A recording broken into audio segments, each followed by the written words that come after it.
Welcome students in my YouTube channel Amit Gupta Drug Pharmacology. Today we discuss the another topic of your pharmacology. आज हम next topic of pharmacology की बात करेंगे, जिसमें हम alcohol की फार्माकोलॉजी देखेंगे कि अल्कोहल किस तरीके से हमारी बॉडी इफेक्ट करता है, किस मैकेनिज्म में हमारी बॉडी पे डिफरेंट टाइप के एक्शन प्रोड्यूस करता है, उसको आज हम डिस्कस करते हैं। ठीक है, बेसिकली जो हमारा इथाइल अल्कोहल यूज़ किया जाता है, क्योंकि हम अल्कोहल से नाम दे सकते हैं, डिफरेंट बेवरेज जो होती हैं, वाइन है, विस्की है और वोडका है, इन सब में ये अल्कोहल पड़ा होता है, जिसकी वजह से हमारी बॉडी में डिफरेंट टाइप के इफेक्ट्स आते हैं। तो आज स्टार्ट करते हैं फार्माकोलॉजी ऑफ अल्कोहल।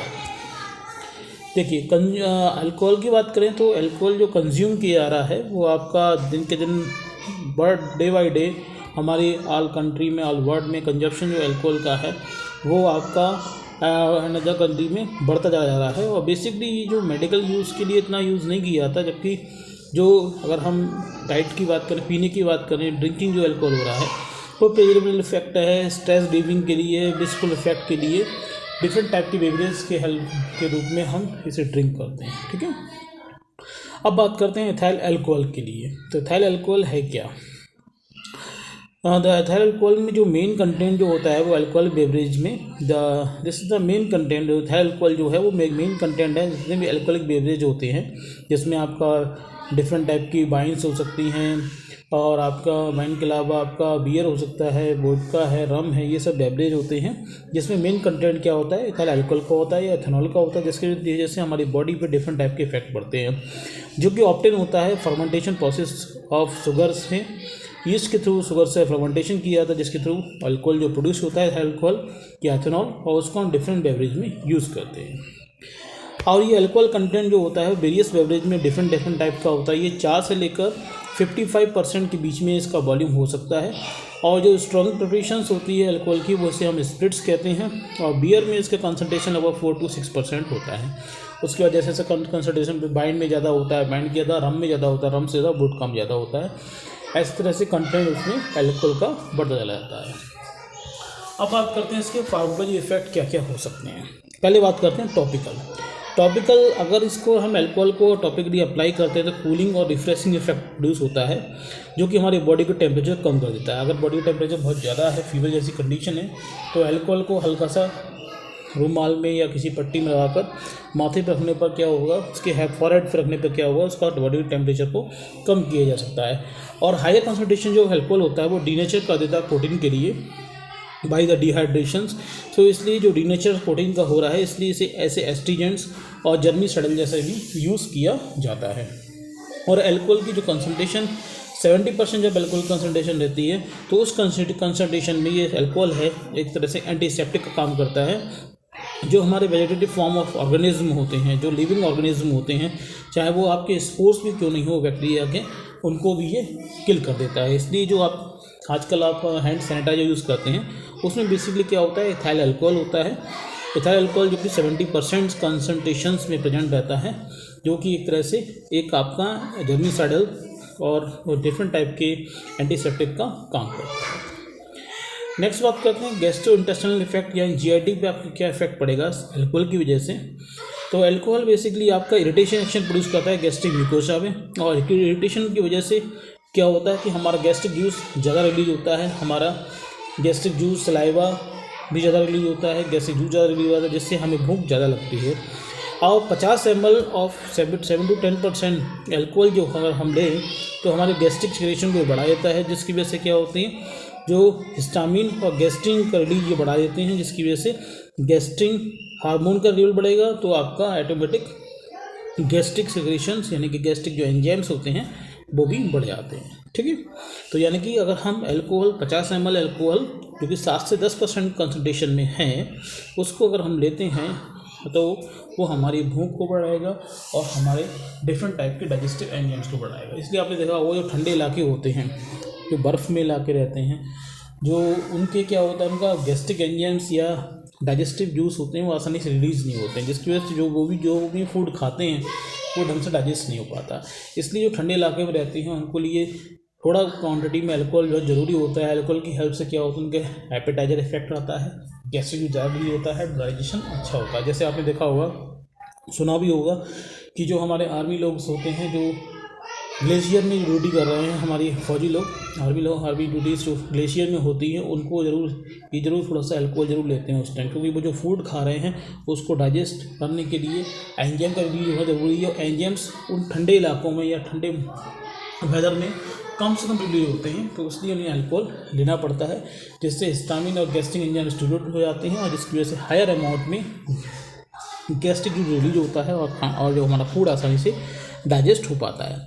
लेकिन इसकी कंसंट्रेशन बढ़ा दें, यानी कि अबव द 15% कंसंट्रेशन अगर इसकी ज़्यादा हो जाए, 7 से 10% कंसंट्रेशन में अल्कोहल क्या कर रहा है, आपके मेनली गैस्ट्रिक सेक्रेशन को बढ़ा रहा है। लेकिन कंसंट्रेशन जब 15% से ज़्यादा हो जाती है तो गैस्ट्रिक मोटिलिटी को ये कम करेगा और गैस सेक्रेशन को भी कम कर देगा। तो कुछ जैसे कि आपकी गैस्ट्रिक मोटिलिटी कुछ टाइम तक के लिए बंद हो जाती है, यानी कॉन्स्टिपेशन जैसी कंडीशन भी बन सकती है जब हायर कंसंट्रेशन अल्कोहल हम लें तो। Higher concentration reduce the enzymatic activity of gastric and intestinal juice का सेक्रेशन भी कम हो जाएगा। एक तरह से वो डायरेक्टली टॉक्सिक इफेक्ट प्रोड्यूस करता है गैस्ट्रिक जूस। इसलिए आपने सुना भी होगा कि लाइट अल्कोहल हमारी बॉडी के लिए अच्छा है, लेकिन ज़्यादा अल्कोहल हमारी बॉडी के लिए हार्मफुल है। नेक्स्ट देखते हैं सेंट्रल नर्वस सिस्टम यानी कि सीएनएस पे क्या इफेक्ट पड़ता है एथाइल अल्कोहल या एथेनॉल का। एथेनॉल बेसिकली प्राइमरी जो सीएनएस डिप्रेशन का काम करता है। क्यों? क्योंकि हमारे ब्रेन में इनहिबिटेड न्यूरोट्रांसमीटर होते हैं और स्टिमुलेटेड न्यूरोट्रांसमीटर, दो टाइप के न्यूरोट्रांसमीटर होते हैं, मैंने पहले बताया था आपको। इनहिबिटेड न्यूरोट्रांसमीटर जो होते हैं जो हमारे ब्रेन को डिप्रेशन इफेक्ट प्रोड्यूस करते हैं, और स्टिमुलेटरी न्यूरोट्रांसमीटर जो होते हैं जो हमारे ब्रेन को स्टिमुलेट करते हैं। तो इनहिबिटेड न्यूरोट्रांसमीटर में जैसे आपका गाबा होता है, GABA is the major, GABA aminobutyric acid is the major inhibitory neurotransmitters. और जबकि आपका जो एनएमडीए टाइप के रिसेप्टर्स होते हैं, ये जो हैं आपके, इसमें ग्लूटामेट रिसेप्टर्स होते हैं। ये सब क्या होता है, एक्सेलरेटेड टाइप के हैं। ये जब स्टिमुलेट होते हैं तो हमारा ब्रेन हायर एक्टिव हो जाता है। तो ये एथेनॉल क्या करेगा कि बेसिकली आपके गाबा रिसेप्टर की एक्टिविटी को बढ़ा देता है, enhance the inhibitory GABA receptor activity. जो GABA receptor inhibitory effect produce करता है, यानी कि डिप्रेशन इफेक्ट पड़ेगा, उसकी एक्टिविटी बढ़ जाती है, जिससे डिप्रेशन ज़्यादा प्रोड्यूस होता है और inhibiting the excitatory NMD neurotransmitters. और जो आपका एनएमडीए रिसेप्टर्स है जो एक्साइटेटरी टाइप का है, वो आपका क्या होता है, इनहिबिट हो जाता है, वो उसको ब्लॉक हो जाता है, और जिसकी वजह से क्या होता है कि हमारा जो सीएनएस है वो डिप्रेशन इफेक्ट प्रोड्यूस होने लगता है। ठीक है, क्योंकि नॉर्मली क्या होता है, जो हमारा जो एक्साइटेड एनएमडी रिसेप्टर्स में कौन ग्लूटामेट एक्ट होता है, लेकिन जब ग्लूटामेट जब एक्ट नहीं होगा तो एनएमडी रिसेप्टर क्या होगा, ब्लॉक होगा। तो उस कंडीशन में ब्रेन स्टिमुलेट ना होकर ब्रेन डिप्रेस हो जाता है। ठीक है, the normal agonist which is the excitatory glutamate, लेकिन ये माइंड ब्लॉक कौन कर देगा एनएमडी रिसेप्टर को, अल्कोहल। इसके अलावा अल्कोहल रिड्यूस करता है विजुअल एक्टिविटी, यानी कि आपको दिखाई थोड़ा कम देगा, और interfere the muscular coordination in A small dose. अगर स्मॉल डोज में अल्कोहल लेते हैं तो हमारे विजुअल इफेक्ट को डिफेक्ट करता है, साथ में हमारे मस्कुलर कोऑर्डिनेशन को अफेक्ट करता है। इसलिए आप कहा जाता है कि अल्कोहल के लेने के बाद कभी ड्राइविंग ना करें, तो ड्राइविंग करते समय हमारे मस्कुलर कोऑर्डिनेशन प्रॉपर नहीं रहेगा, एक्सीडेंट का चांसेस रहेगा, साथ में विजुअल इफेक्ट भी अफेक्टेड रहता है। ठीक है, लार्ज क्वांटिटी अगर अल्कोहल ले ली जाए तो वो अनकॉन्शियसनेस इफेक्ट पड़ता है, बेहोशी की जैसी हालत बन जाती है। अगर लार्ज क्वांटिटी ले लिया जाए हमारा ब्रेन जो है वो अनकॉन्शियस हो जाता है। Respiration become a slow and stertorous, respiration जो रेट है वो भी कम हो जाती है। और इसके अलावा आपका जो हमारा साइनोस्टेटिक और बीपी फॉल, यानी कि हमारे बॉडी ब्लड के अंदर जो आपका CO2 काउंट बढ़ जाता है, ऑक्सीजन लेवल कम हो जाएगा और ब्लड प्रेशर भी कम हो जाता है जब लार्ज क्वांटिटी में अल्कोहल ले लिया जाए। और डेथ भी हो सकती है जब अगर मेडिकल डिप्रेशन हो जाए, हमारा जो रेस्पिरेटरी सेंटर है बहुत ज़्यादा डिप्रेस हो जाए हायर क्वांटिटी ऑफ अल्कोहल लेने पर। ठीक है, अब बात करते हैं क्या इफेक्ट पड़ता है हमारे कार्डियोवैस्कुलर सिस्टम पर। एपिडेमियोलॉजिकली बात करें तो हमारा जो अल्कोहल है वो देखा गया है कि अल्कोहल जो ड्रिंक करते हैं लोग वो कार्डियोप्रोटेक्टिव इफेक्ट प्रोड्यूस करता है। क्यों? क्योंकि जो अल्कोहल लाइट क्वांटिटी में जो लेते हैं वो क्या करता है, हमारी बॉडी के अंदर एसडीएल कोलेस्ट्रॉल को बढ़ाता है और एलडीएल को कम करता है। और आपको पता होगा एसडीएल क्या है, good cholesterol, high density lipoprotein is the good cholesterol, और एलडीएल क्या है, लो डेंसिटी लिपोप्रोटीन। ये क्या है, लीथल है, हार्मफुल है। बैड कोलेस्ट्रॉल कौन सा होता है, एलडीएल। गुड कोलेस्ट्रॉल कौन सा होता है, एसडीएल।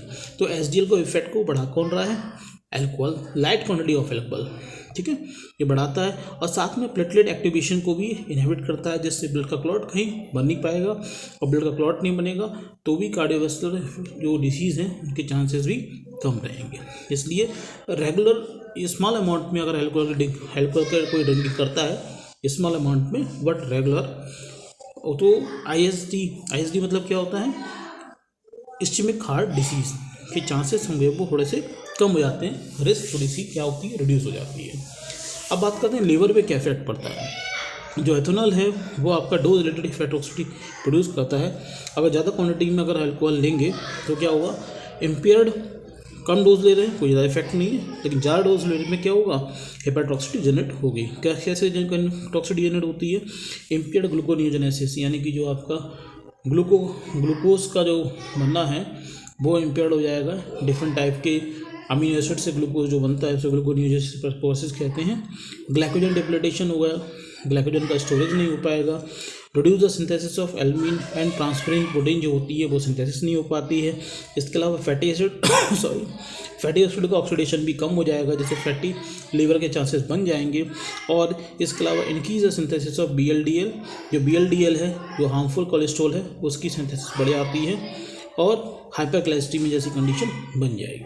कब, हायर डोज ऑफ एल्कोहल लेने की वजह से, ठीक है। अब बात करते हैं किडनी पे क्या इफेक्ट पड़ता है एल्कोहल का। एल्कोहल कॉज डायरोसिस, यानी कि डायरोसिस मतलब डायरेटिक इफेक्ट, यानी कि जो एल्कोहल लेगा उसकी वजह से क्या होगा कि हमारी जो ट्यूब्यूल्स होती है उस पर रीअब्जॉर्प्शन वाटर कम हो जाता है due to the inhibition of ADH release, क्योंकि एल्कोहल की वजह से ADH एंटी डायरेटिक हार्मोन का रिलीज कम हो जाएगा, जिसकी वजह से वाटर का एब्जॉर्प्शन नहीं होता है और वाटर जब एब्जॉर्ब नहीं होगा तो यूरिन का अमाउंट बढ़ जाता है, यानी डायरेटिक इफेक्ट प्रोड्यूस होगा। It increase the excretion of magnesium and calcium ion, calcium magnesium ion भी हमारे यूरिन के साथ में, यूरिन के वॉल्यूम के साथ में ज़्यादा बाहर एक्सक्रीट आउट होते हैं ड्यू टू द एल्कोहल। अब स्केलेटल मसल्स पे क्या इफेक्ट पड़ता है, तो जो एथेनॉल है या एल्कोहल है वो हमारे स्केलेटल मसल्स की स्ट्रेंथ को कम करते हैं और साथ में ज़्यादा क्वांटिटी में लिया जाए तो हमारे मसल्स को डैमेज भी कर सकते हैं, हायर क्वांटिटी ऑफ एल्कोहल। और टेट्राजेनिक इफेक्ट मतलब जो आपकी नर्सिंग मदर है वो प्रेग्नेंट लेडी है, प्रेगनेंसी कंडीशन में अगर कोई लेडी एल्कोहल ड्रिंक करती है तो वो क्या फीटल डैमेजिंग करेगी, यानी कि वो जो फीटल है जो उसके यूट्रस में जो बेबी डेवलप हो रहा है तो उसमें भी क्या है डिफरेंट टाइप के ऑर्गन्स डिफेक्ट हो सकते हैं, जिसको हम टेट्राजेनिक इफेक्ट कहते हैं। यानी कि किसी भी प्रेगनेंसी लेडी को एल्कोहल ड्रिंक नहीं करना चाहिए।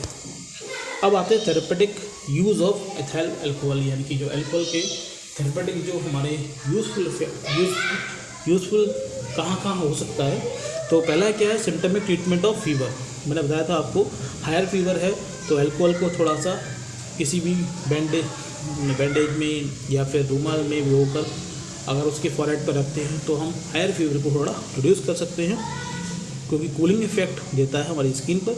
इसके अलावा ये बेड सोर जो it's hard in the skin, मतलब जो पेशेंट्स होते हैं काफ़ी दिन से बेड पे लेटे हुए हैं तो इनकी स्किन काफ़ी हार्ड हो जाती है और दर्द होने लगता है, तो वहाँ पर अल्कोहल को हम रब करें, अल्कोहल अप्लाई करके थोड़ा सा रब करें तो वो जो स्किन में जो हार्ड में इफेक्ट है वो थोड़ा कम होगा, स्किन थोड़ी सॉफ्ट हो जाती है और पेन इतना नहीं होगा।